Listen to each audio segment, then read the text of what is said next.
Приветствую вас, дорогие друзья, на моем канале. Меня зовут Инна Беккер, и я практический психолог, коуч. И сегодня в этом видео я хочу поговорить на такую тему, как ресурс. Где брать ресурс, что такое ресурс и как понимать, что когда у вас нет сил, дело именно в том, что вы куда-то сливаете свои ресурсы. Итак, что же такое ресурс? Все мы слышим о ресурсном состоянии, о каких-то энергиях и так далее. На самом деле наши два главные ресурса, которые мы получаем при рождении, это время и это наша жизненная энергия, наша сила. Это связано с вниманием. Куда мы направляем свое внимание, туда мы направляем свою энергию, и по сути туда уходит наше время. Если вы сейчас ощущаете, что у вас не хватает сил, вы, например, в общении с вашими детьми или с вашим партнером очень поверхностны, то есть выполняете какие-то абсолютно поверхностные функции без удовольствия и ощущение, что дни пролетают, а вы даже не можете вспомнить, что происходило 3 дня назад, потому что вот такое вот состояние, как будто белка в колесе. Время бежит, вы что-то делаете, а в итоге вы не получаете ни удовольствия от жизни и вообще не понимаете, куда это все бежит. Я предлагаю вам сейчас сделать небольшое упражнение во время просмотра этого видео. Если метафорически мы представим как-то нашу жизненную энергию, нашу силу, вот то, что принадлежит нам, и попробуем в метафоре посмотреть, в каком состоянии сейчас ваша жизненная энергия. Итак, небольшое упражнение. Сядьте поудобнее, желательно в таком месте, где вас никто не побеспокоит, и представьте, закройте глаза, сделайте вдох-выдох и представьте, что вы заходите в дом. Это может быть дом, который вы знаете, это может быть какой-то дом из вашей фантазии, это не важно. Просто следуйте за моим голосом и представляйте, визуализируйте те образы, о которых я сейчас говорю. Вы заходите в дом. Вы видите окружающую вас обстановку, вы проходите, далее вы прошли прихожую, возможно, там еще какая-то комната. И проходя сквозь дом, вы выходите на задний двор. На заднем дворе вы видите какой-то водоем. Опишите, какая первая картинка пришла вам в вашей визуализации. Что это за водоем? Это бассейн, или это какой-то ручей, возможно, это озеро, или вы увидели море или океан. В каком состоянии этот водоем? Посмотрите, какая погода, возможно, в бассейне там резвятся дети, или это просто какая-то лужа после дождя. Что вы там увидели? Какая погода стоит? Если это море, то насколько оно спокойное? В общем, метафора – это ваше представление, ваше внутреннее состояние. И сейчас, если метафорически мы представили вашу жизненную энергию в виде воды, в виде какой-то водной стихии, в виде какого-то водоема, теперь постарайтесь интерпретировать, что вы увидели. Если увидели вы там бассейн, да, то вы можете определить, что ваша жизненная энергия особо ничем не подпитывается, потому что бассейн мы набираем из какого-то небольшого краника, и достаточно открыть там пробку, чтобы все это спустить. Правильно? Если это какой-то ручей, то мы можем себе представить, что есть питание, внутреннее есть питание этого ручья, и он может, например, во время дождя наполняться, быть каким-то похожим на большую горную реку и так далее. Если это море, в каком оно состоянии, то есть тут энергии очень много, да, или океан. Посмотрите, возможно, оно волнуется, это значит, что вы не совсем умеете управлять вашей энергией жизненной. В общем, вы подсознательно с помощью этого упражнения определили, в каком состоянии находится ваша жизненная энергия. Я напомню, что любые упражнения, которые мы делаем во время просмотра моих видео, касаются вашего нынешнего состояния. И, возможно, через несколько дней, через месяц, через полгода, если вы посмотрите это видео и сделаете это упражнение еще раз, картинка будет совсем другая. Все будет зависеть, что на данный момент с вашей жизненной энергией, с вашими силами. Итак, мы определились с тем, что у нас есть какой-то запас жизненной энергии, у нас есть время.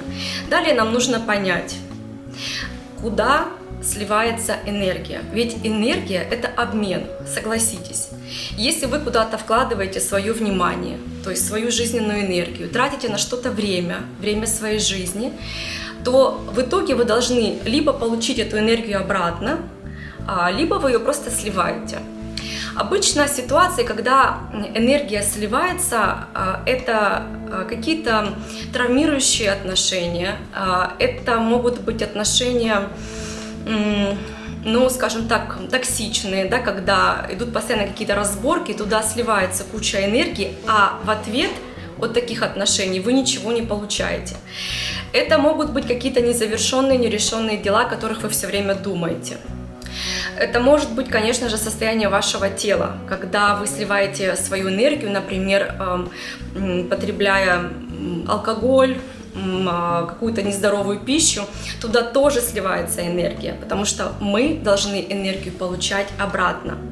И вспомните теперь те занятия, которые вы делаете с удовольствием и после которых вы чувствуете вот это вот наполнение, когда, не знаю, вы там рисовали, танцевали, занимались спортом. После этих занятий вы чувствуете подъем энергии, да? Я вот говорю об этом обмене. Если вы, например, общаетесь с вашими детьми и также ощущаете какую-то опустошенность, здесь нужно посмотреть, что в идеале общение с ребенком должно вас наполнять. Почему оно, например, лишает вас энергии, нужно разобраться. Далее посмотрим, как можно определить, как можно решить этот вопрос и все-таки правильно регулировать состояние вашей энергии. Да, еще энергия сливается, например, когда мы погружены в мир интернета, да, где, если это не работа, если это просто там серф в интернете, чтение каких-то новостей и так далее, это тоже слив энергии, потому что на выходе вы не получаете ничего взамен, понимаете? Итак, что же делать? Как можно привести в порядок вашу ресурсность, ваши силы и получать вашу жизненную энергию в полном объеме? Для начала я бы рекомендовала вести вам дневник ресурсов. Это не так сложно. Например, если вы пишете план на день, это вообще легко. Если вы его не пишете, то вы можете просто в течение дня записывать, с кем вы встречались, с кем вы общались, какие дела вы совершали, и просто писать после этого занятия или общения плюс-минус, то есть вы почувствовали себя наполненным после этого занятия или наоборот ваша энергия истощилась. И ведя такой дневничок в течение недели-двух, вы увидите, какие занятия забирают вашу энергию, а какие занятия добавляют.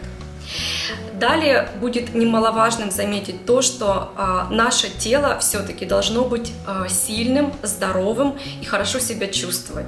Для этого нужно как минимум хорошо высыпаться. Если вы спите тревожным, поверхностным сном, если ваш уровень стрессовых гормонов достаточно высок, то есть постоянное ощущение в теле какой-то тревоги, какой-то суетливости, вы не можете успокоиться, потому что в мозг постоянно поступает сигнал, что что-то идет не так, и вы не можете расслабиться и успокоиться. Для этого нужно эти гормоны правильно утилизировать. Во-первых, активности. Чем больше активности для вашего тела, тем лучше. С помощью того же занятия спортом, танцами, любая активность на самом деле поможет вам вывести излишки стрессовых гормонов.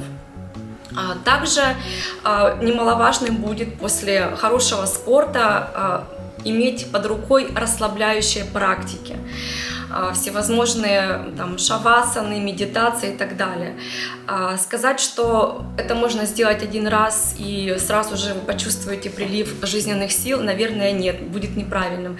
Но если эти практики встроены в вашу жизнь, в ваши планы, то есть у вас есть план на день, что вы делаете из ваших привычных дел и забот, и туда же в план обязательно включен отдых, то есть время на отдых, отдых, время на ваши там приятности какие-то, хобби, танцы, не знаю, встречи с вашими друзьями, где вы очень правильно проводите время, обмениваясь энергией, что вы приходите после общения с друзьями, и вы понимаете, что вот у вас произошла эта встреча, и у вас там вот в вашем дневничке есть плюс, вы получили энергию тоже.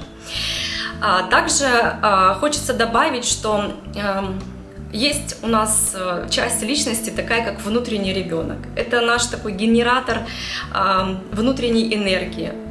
Вы, наверное, все помните те состояния, когда вы занимаетесь очень любимым делом, вы забываете покушать, поспать. Вы настолько увлечены и поглощены вот тем, что вам нравится, что там, занимаясь этими приятными вещами, вы чувствуете наполнение. Поэтому очень важно иметь и знать, какие вещи вас наполняют, то есть чтобы этот внутренний ребенок всегда был улыбчив, всегда был радостен, нужно делать то, что он хочет. А он, как правило, хочет заниматься творчеством, хочет гулять на природе, хочет всячески смеяться, веселиться и получать приятные эмоции. Также, если вы чувствуете отток энергии и отсутствие сил, это еще говорит о том, что ваш фокус внимания направлен не на вас. То есть вы занимаетесь всем, у вас там работа, забота, дом, дети, муж, семья, какие-то вещи, и вы забыли о себе. Вот, я бы сказала так, что когда вы на исходе сил, вот вы не думаете об этом внутреннем ребенке, вы о нем забыли, он вам уже не генерит никакую энергию, потому что у вас на него не хватает времени, на свои занятия, свои хобби. Поэтому я рекомендую вам сместить фокус на себя и обязательно замедлиться. Замедлиться, успокоиться, все успеется, всему свое время, шаг за шагом. Если вы сейчас в каких-то порывах, что нужно что-то быстрее успеть, нужно бежать, у всех уже там какие-то успешные успехи достигнуты, какие-то, не знаю, там уже все замужем, уже у всех дети, уже у всех бизнес, расслабьтесь, всему свое время. И удовольствие должно быть не только по итогу, по результату, а в процессе. Иначе результат будет сомнительным, если вы в процессе достижения вашей цели будете измождены. Также наше тело тоже нуждается вот в отдыхе, и, наверное, вы все знаете те ситуации, когда вас просто укладывает, да, когда тело говорит, если ты сама не слышишь, что нужно отдохнуть, нужно позаботиться о себе, тогда выключаем, и происходит какая-то ситуация, все, вы там заболели, у вас спина, у вас ноги, руки, еще что-то, и вас просто физически укладывает. Да.